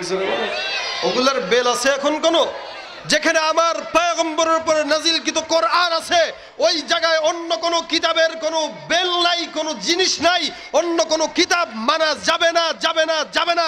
এটা পয়গম্বরের হাদিস। ঠিক না ঠিক জোরে বলেন? পয়গম্বর বলেন যদি মুসা নবী থাকতো, আমি বেঁচে থাকা অবস্থায় মুসা তাওরাত ছেড়ে দিয়ে আমার নবীর কোরআন মানতে হইতো। আজকে কোরআন বাদ দিয়া বাইবেলের উদাহরণ দেওয়া হয়, ইনজিলের উদাহরণ দেওয়া হয়।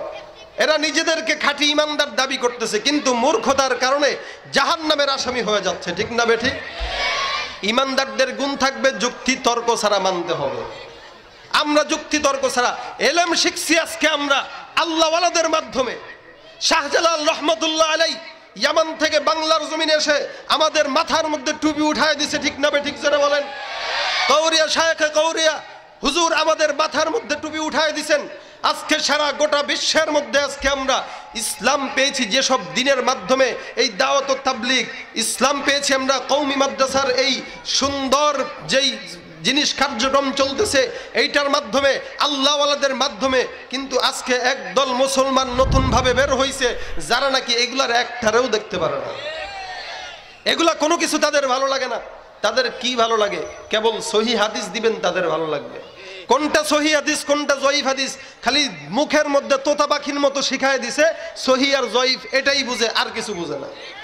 যদি সহিহ হাদিস মানতে হয়, আতা রাসূলুল্লাহ সাল্লাল্লাহু আলাইহি ওয়াসাল্লাম একটা হাদিস আছে, ফাবালা ওয়াতাওয়াদ্দা, বলে হুজুর সাল্লাল্লাহু আলাইহি ওয়াসাল্লাম একটা কূপের কাছে, ময়লা আবর্জনার কাছে আসলেন, দাঁড়ায় প্রস্রাব করলেন, অতঃপর ওযু করলেন। এটা সহিহ হাদিস, বুখারীতে আছে। যদি সব সহিহ হাদিস মানো তাহলে তোমাদের ঘরের সবাইকে দাঁড়িয়ে দাঁড়িয়ে প্রস্রাব করার হুকুম দেওয়া দাও। ঠিক না ঠিক জোরে বলেন? কারণ আমরা তো সব হাদিস মানি। যদি হাদিস মানতে হয় তাহলে সবই তো মানতে হবে, ছাড়া তো কোনো উপায় নাই, ঠিক না ঠিক? কেবল সহিহ বুখারী মানে, কেবল সহিহ বুখারী ছাড়া অন্য কোনো কিছু মানবে না। তাহলে ইবনে মাজাহ, নাসাই, মুওয়াত্তাইন, যত রকম তিরমিজি শরীফ, যত মুসলিম শরীফ, যত আবু দাউদ শরীফ আছে, এগুলা একটারও মানে না, কেবল সহিহ বুখারী মানে। অথচ অন্য কিতাব যেগুলোতে হাদিস আছে ওগুলা কি হাদিস না? জোরে বলেন। এগুলা হচ্ছে মূর্খতার কারণে কিছু ভাইয়েরা আমাদেরকে ভিতরে ঢুকায় দিতেছেন। এটা আমাদের দোষ, আমরা তাদেরকে দাওয়াত দিচ্ছি না, যার কারণে এরা দেখবেন কোনো আলেমদেরকে দাওয়াত দিবে না, দেবে কলেজ স্টুডেন্ট ছাত্রদেরকে, ঠিক না ঠিক জোরে বলেন? কারণ জানে ওরা তো বুঝবে না, এজন্য ওদের কাছে এটা ঢুকায় দেওয়া যাবে। হুজুরদের কাছে দাওয়াত নিয়ে গেলে তো মার খাইতে হবে।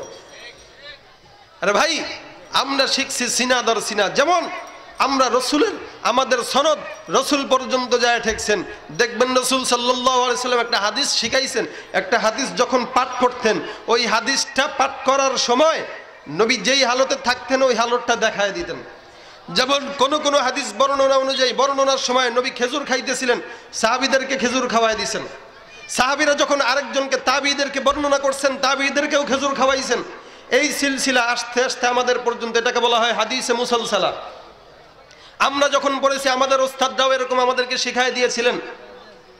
তো এক সাহাবী নবীর কাছে মুসাফা করতেছিলেন, নবী সাল্লাল্লাহু আলাইহি ওয়াসাল্লাম বললেন, সাহাবী মুসাফা করলে হবে না, আমার সঙ্গে তুমি মুসাবাকা করো, মানে এরকম হাতের মধ্যে হাত ঢুকায় দাও। কয়টা করলে কি হবে? রসুল বলেন, শাবিকুনি ফামান শাবাকানি দাখালাল জান্নাহ, আমার হাতের সঙ্গে হাত এরকম মিলায় দাও, আল্লাহর জান্নাত তোমার জন্য ওয়াজিব হয়ে যাবে। মুসাবাকা করো। এখন এই সাহাবী এটা নিয়ে বেটাগিরি শুরু করছে, আরে আমার কাছে একটা জিনিস আছে, কিন্তু কি বলে, আমার এই হাতের আঙ্গুলের চিপায় আমার নবীর হাতের স্পর্শ আছে। আল্লাহু আকবার বলেন। এক এক সাহাবী এক একটা জিনিস নিয়ে বুক ফুলায় চলতো। সিদ্দিক আকবর, আবু বকর ওই হিজরতের এক রাত নিয়ে বুক ফুলায় চলতো। এক রাতের আমল সারা জীবন বড় হয়ে গেছে, কামিয়াব হয়ে গেছে। উনি এটা নিয়ে বেটাগিরি করতো। আরেকজন নবীর মহরে পিছনে যেই মহরের আছে, মহরে নবুয়ত, ওইটাতে চুমা খাইছে, ওইটা নিয়ে সে এখন বেটাগিরি দেখায়। তো এই সাহাবী বলতেছে, আমার কাছে কিন্তু মুসাবাকার জিনিস আছে, নবীর সঙ্গে হাত মিলাইছি। এবার আরেকজনকে শিখাবে, এখন বলতেছে, এই আমার সঙ্গে মুসাবাকা করো। কয়টা করলে কি হবে? বলে, শাবিকুনি ফামান শাবাকানি দাখালাল জান্নাহ, আমার সঙ্গে এরকম মুসাবাকা করো তাহলে জান্নাতে যাবা, কারণ আমার হাতের সঙ্গে আমার পয়গম্বরের হাতের স্পর্শ আছে। আমাদের ওস্তাদরাও যখন আমাদেরকে পড়াইছেন, এরপর আমাদেরকে ডাক দিয়ে এরকম বলছেন, মুসালসালা হাদিসের দরজের সময় কোন হাদিস বর্ণনার সময় খেজুর খাওয়াইছেন, কোন হাদিস বর্ণনার সময় মুসাফা করেছেন, কোন হাদিস বর্ণনার সময় মুআনাকা করেছেন, কোন হাদিস বর্ণনার সময় মুসাবাকা করেছেন। ও নবীর উম্মত, এইটা হলো সিনাদর সিনা ইলম। আমার আল্লাহ পাক রব্বুল আলামিন জিবরাইলের মাধ্যমে পয়গম্বরকে সিনাদর সিনা ইলম দিয়েছেন। জিবরাইল প্রথমে এসে ডাক দিয়া বলেন, পয়গম্বর ইকরা, নবী আপনি পড়ুন। দ্বিতীয়বার বলেন, নবী আপনি পড়ুন। পয়গম্বর পড়তে জানে না। তৃতীয়বার বুকের সঙ্গে সিনার সঙ্গে সিনা লাগায় চাপ দিলেন, বলতেছেন, ইকরা বিসমি রাব্বিকাল্লাযী খলাক, আপনি পড়ুন আপনার প্রভুর নামে যিনি আপনাকে সৃষ্টি করেছেন। এতক্ষণ পড়তে জানে না। যখন নাকি সিনার সঙ্গে চাপ দিয়া বলছেন আপনার রবের সঙ্গে পড়ুন, তখন নবী একসঙ্গে 5 আয়াত পড়ে ফেলছে। ওই ভাব থেকেই তো এইভাবে আস্তে আস্তে এই পর্যন্ত। আল্লাহ কি পারতেন না জিব্রাইলকে ছাড়া একটা আসমানের মধ্যে পর্দা ফিট করে দিতেন, আর এদিক দিয়ে রিমোট টিপ দিতেন নবী, আল্লাহ পর্দার মাধ্যমে নবীর ইসলাম শিখাই দেন? পারতেন না? এই জন্য ভাই, মানার নাম কামিয়াব, জানার নাম কামিয়াব না। সামি'না ওয়া আতা'না, এটা সাহাবীদের ঈমান। আমরা যেটাই শুনবো সেটাই মানবো। কিন্তু কিছু কিছু ঈমান আছে, এগুলা দুর্বল ঈমান। ফি কুলুবিহিম মারাদ, এই ঈমানের মধ্যে আল্লাহ পাক রোগ দিয়ে দিবেন। আর কিছু কিছু ঈমান আছে, আমিনু কামা আমানান নাস, মানুষরা যেমন ঈমান এনেছে আমরাও তেমনি ঈমান আনলাম। এটা হলো কিছু ঈমানের পরিচয়। আর কিছু ঈমানের পরিচয় হইল ঈমানের মধ্যে খলত মলত আছে, ঈমানের মধ্যে রোগ ঢুকে গেছে। আল্লাহ পাক রব্বুল আলামিন বলেন, বান্দারে ঈমান আনতে যায় কোনো যুক্তি দিলে হবে না। 1 নাম্বার তাসদিক বিল জিনান, বিশ্বাস করো আমি আল্লাহ আছি। 2 নাম্বার ইকরার বিল লিসান, বিশ্বাস করো জিহ্বা দিয়া স্বীকারোক্তি প্রদান করো। 3 নাম্বার হইল কি, এই জিনিসটাই হইল সর্বকঠিন জিনিস, এইখানে আইসা আমরা আটকায় যাই। এই 3 নাম্বারটা হইল আমল বিল আর আরকান। আমার আল্লাহ ইসলামের মধ্যে যে জিনিসটা দিয়েছেন মানতে হবে, ছাড়তে হবে, বলার নাম মানা। সবকিছু আল্লাহ যেটা দিয়েছেন সেইটা মানা, যেটা নিষেধ করেছেন সেইটা থেকে বিরত থাকা। এই সমস্ত ইসলামের হুকুম আহকামগুলো মানার নামটাই হইল ঈমান। ও নবীর উম্মত, এই কারণে আল্লাহ পাক রব্বুল আলামিন ঈমান নামক দৌলতটা অত দাম দিয়েছেন। ঈমানের ট্যাবলেটটা যার দিলের মধ্যে থাকবে ওই ব্যক্তিটা কোনোদিন গুনাহ করতে পারবে না। বাজারে গেল, সন্তানের জ্বর, বাবা ওষুধ নিয়ে আসছে, এমন ওষুধ তিতা, এখন সন্তান খাইতে চায় না, বলে তিতা ওষুধ, মরতে রাজি, তিতা ওষুধ খাইতে রাজি না। মা চিন্তা করলো বাজার থেকে মিষ্টি আইনা মিষ্টির ভিতরে ওষুধ ঢুকায় ছেলেকে খাওয়াবে, দিয়ে দিছে মিষ্টির ভিতরে ওষুধ ঢুকায়া। এবার সন্তানটা কয়, বাবা তোমার তো মিষ্টি পছন্দ। কয় হ্যাঁ। কয় তাহলে প্রত্যেক 3 বেলা যদি পেট ভরে ভাত খাও তোমার একটা করে মিষ্টি দেব 3 বেলা। সন্তান তো খুশি হয়ে গেছে, ভাত খাইলে মিষ্টি খাইতে পারবো। জ্বরের রুগী এবার ভাত খায় আর মিষ্টি খায়, ভাত খায় আর মিষ্টি খায়। জ্বর আর কমে না, 1 দিন যায়, 2 দিন যায়, 3 দিন যায়। কিরে জ্বর কমে না কেন? এই বাবা তুমি কি মিষ্টি খাও না? বলে মিষ্টি তো খাই। জ্বর কমে না কেন? মিষ্টি কি বিচি ছাড়া খাও না বিচি সহ খাও? ধর কি বলেন, মিষ্টি কি খাও বিচি সহ খায় নাকি? বিচি ফেলায় দেই তারপরে খাই। মা কারে এরকম ভাবে 1 দিন 2 দিন কেন 1 মাসও যদি তুমি ওষুধ মিষ্টি খাও তারপরেও তো তোমার অসুখ শেষ হবে না। কারণ ওই মিষ্টির মধ্যে যেই ট্যাবলেট আছে, প্রতিরোধক ট্যাবলেটটা তুমি ফেলে দিচ্ছ, যার কারণে তোমার অসুস্থতা কমে না। আজকে আমরা ঈমানদার দাবি করি, মুসলমান দাবি করি, আমাদের দেহের বডির মধ্যে ঈমান নামক যেই মেডিসিন আছে ওই মেডিসিন ফেলে দিয়েছি, যার কারণে নামাজ কবুল হয় না, রোজা কবুল হয় না, হজ কবুল হয় না, যাকাত কবুল হয় না। ঠিক না বে ঠিক? জোরে বলেন। এই জন্য ঈমানের ট্যাবলেটটাকে দেহের মধ্যে ঢুকাইতে হবে। কলবের মধ্যে ঈমান নামক ট্যাবলেটটা ঢুকাইলে আল্লাহ পাক সব কিছু কবুল করে ফেলবেন। কারণটা কি? এই ঈমানটার দাম অনেক বেশি, অনেক বেশি। যার মধ্যে ঈমান থাকবে ওই ব্যক্তি 2 নাম্বারই করতে পারবে না। আরেকটা জিনিস মাথায় রাখবেন, ঈমান আর ইসলাম 2টা জিনিস কিন্তু এক না। ঈমান আনলেই হবে না, ইসলাম মানতে হবে। ঈমানটা হইল আল্লাহর প্রতি বিশ্বাস করা, ইসলামটা হইল আমল বিল আরকান, মানে স্যালেন্ডার হয়ে যাওয়া। স্যালেন্ডার হয়ে গেলাম, যেটা বলছেন সেটা মানলাম, যেটা মানা করছেন সেটা করলাম না। এই 2টা হলো ইসলাম এবং ঈমানের মধ্যে পার্থক্য। ও নবীর উম্মত, আজকে মুসলমান হিসেবে আমরা একটা জিনিস বলতে চাই, যাদের দিলের মধ্যে ঈমান আছে, আল্লাহর ভয় আছে, আমরা যারা মুসলমান হিসেবে দাবি করি, কিয়ামত পর্যন্ত দুনিয়াতে আল্লাহ যতদিন বাঁচায় রাখবেন এই ঈমানের ট্যাবলেট ভিতরে নিয়ে ইনশাআল্লাহ কোনোদিন কাফের, মুরতাদ, নাস্তিকদের দালালি করব না ইনশাআল্লাহ। পারবেন তো ইনশাআল্লাহ? আজকে আবার ইসলামের বিরুদ্ধে একদল কটূক্তি করতেছে, ঈমান নিয়ে খেলা করতেছে। যদি ঈমানদার হয়েই থাকেন এই বাংলার জমিনে এই নাস্তিক, মুরতাদ, বেঈমান, ঈমান হারাদের বিরুদ্ধে আন্দোলন করতেই হবে। পারবেন তো ইনশাআল্লাহ? আল্লাহ আমাদের ঈমানি কুওয়াত বাড়ায় দেন, সকলে বলেন আমিন। নাস্তিকতা নিপাত যাক।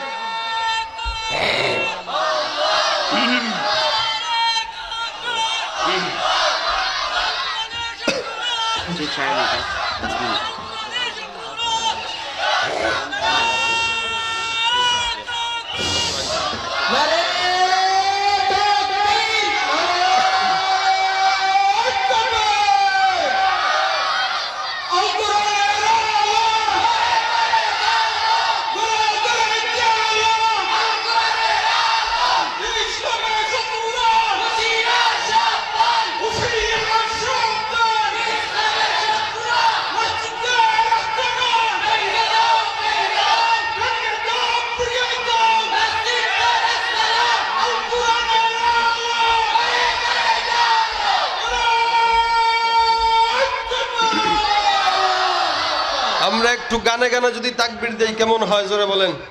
হ্যাঁ, পারবেন তো ইনশাআল্লাহ? নাস্তিকতা নিপাত যাক, দিন ইসলাম জিন্দাবাদ। নাস্তিকতা নিপাত যাক, দিন ইসলাম জিন্দাবাদ। কোটি প্রাণে একই আওয়াজ, খোদাদ্রোহী ছাড় পাবে না, এই বাংলা ঠাই হবে না, মুসলমানরা জেগেছে আজ। জোর কদমে সামনে চলো, বজ্রকণ্ঠে আওয়াজ তোলো, সবাই মিলে একই তালে দাও না স্লোগান।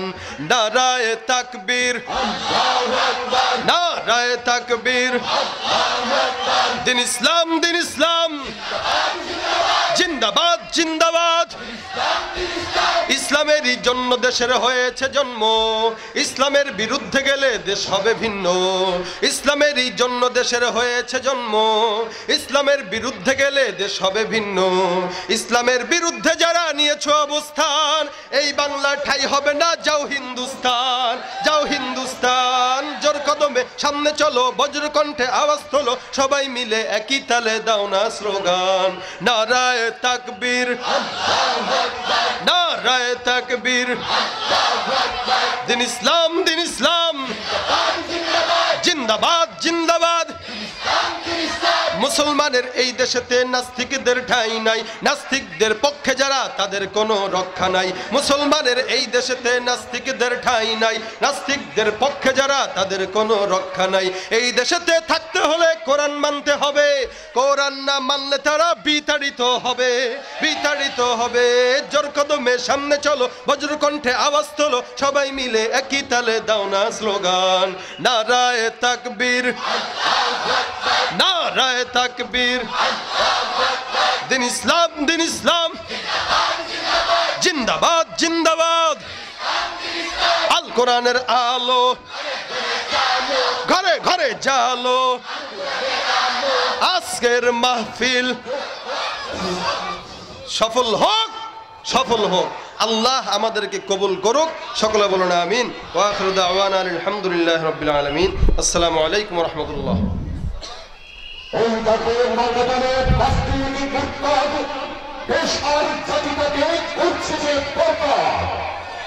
রাসূলের নামে করে অপবাদ রটনায় আত্মীকাল দিতে মুখতার পথনা জেগে ওঠে মুসলিম, জেগে ওঠে মুসলিম, রেখেশন হতে হাত ভেঙে পেল নাস্তিক কালিলের বিস্তার।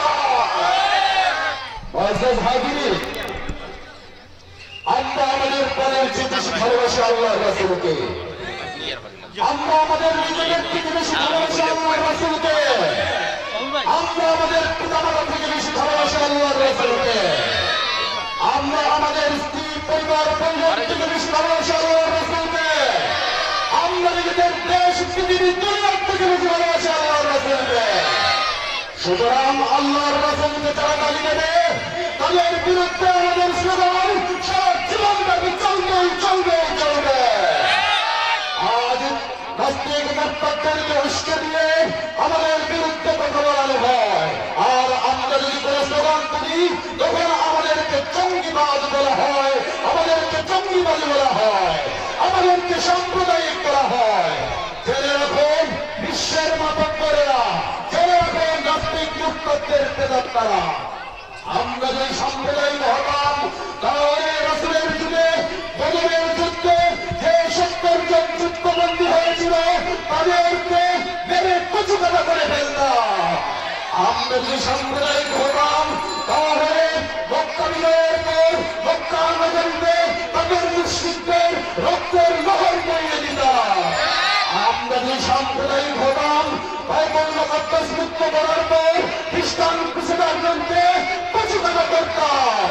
আমরা যদি সাম্প্রদায়িক হতাম এই রোহিঙ্গা ইস্যুতে বাংলাদেশের বুকে সকল ভক্তদেরকে হত্যা করে কেটে নদীর পানি লাল করে দিতাম। ইসলাম আমাদেরকে সম্প্রীতি শেখায়, ইসলাম আমাদেরকে শান্তি শেখায়। कोई मुस्लिम हो সহাবস্থান অমুসলিমের সাথে আমার ধর্ম আমায় শেখায় শান্তি, শান্তি হয়ে থাকে।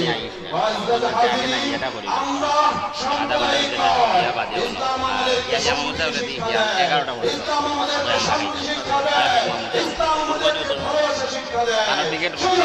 আমরা এখন পর্যন্ত কোনো ভক্তদের উপর হামলা করিনি, এখন পর্যন্ত নিজেদের জায়গা জমি নিয়ে রাজনৈতিক কারণে কোনো হিন্দুদের উপর আমরা হামলা করি না। এখন পর্যন্ত বাংলাদেশের সংসদে হিন্দু, বৌদ্ধ, খ্রিস্টানরা অন্যান্য দেশের মুসলমানদের তুলনায় ভালো আছে, কথা ঠিক না লেগে। তাই বলে আপনারা এই বাংলাদেশ থেকে সকল ধর্মের লোকেরা সরকারের কাছে অনুরোধ জানান, আমরা যেন সবাই সোচ্চার কণ্ঠে একসাথে মায়ানমারের সরকারকে অনুরোধ জানাতে পারি, প্রতিবাদ জানাতে পারি, দাবি তুলতে পারি যে মায়ানমারের রোহিঙ্গা মুসলমানেরা হচ্ছে আমাদের ভাই। তাই নির্যাতন বন্ধ করুন, পৃথিবীর মানবাধিকার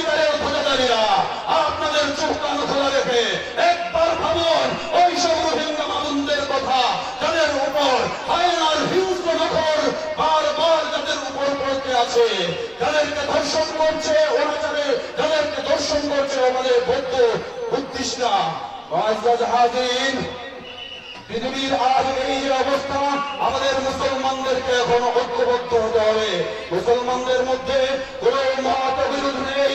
আমাদের কোরআন এক কথা ঠিক না বেঠে, আমাদের কোরআন 30 পারা কথা ঠিক না বেঠে, আমাদের নামাজ 5 ওয়াক্ত কথা ঠিক না বেঠে, আমাদের কিবলা একটি কাবা কথা ঠিক না বেঠে, আমাদের দ্বীন একটি ইসলাম কথা ঠিক না বেঠে, আমাদের রাসূল একজন কথা ঠিক না বেঠে, আমাদের আল্লাহ একজন কথা ঠিক না বেঠে। আমাদের মৌলিক সব বিষয়ে আমরা ঐক্যবদ্ধ, শুধুমাত্র ফুরুই বিষয় নিয়ে আমরা ইখতিলাফের মধ্যে জড়িত। সকল ফুরুই বিষয়কে পায়ে তোলে, দেশের বিভাজনকে পায়ে ফেলে আমরা সামনের দিকে এগোতে হবে, ঐক্যবদ্ধ হতে হবে, নতুবা এই মুসলিম জাতির পতন অনিবার্য অনিবার্য অনিবার্য। হাজির, আমাদের মাঝে শেষ বক্তব্য হয়ে গেছে।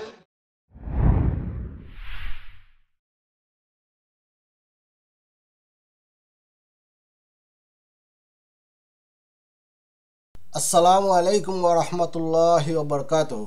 সম্মানিত মুসলিম ভাই ও বোনেরা, আদর্শ জীবনের পক্ষ থেকে আপনাদেরকে স্বাগত জানাচ্ছি।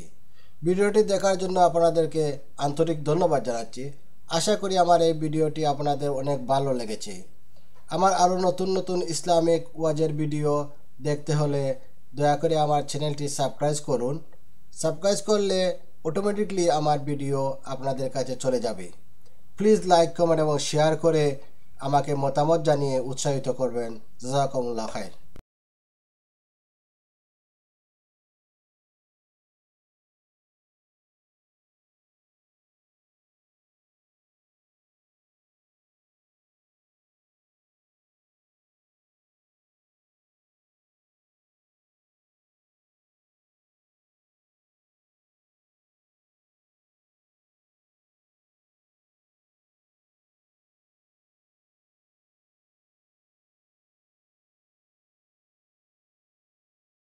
জামাল বসে পড়ুন, আপনারা বসে পড়ুন।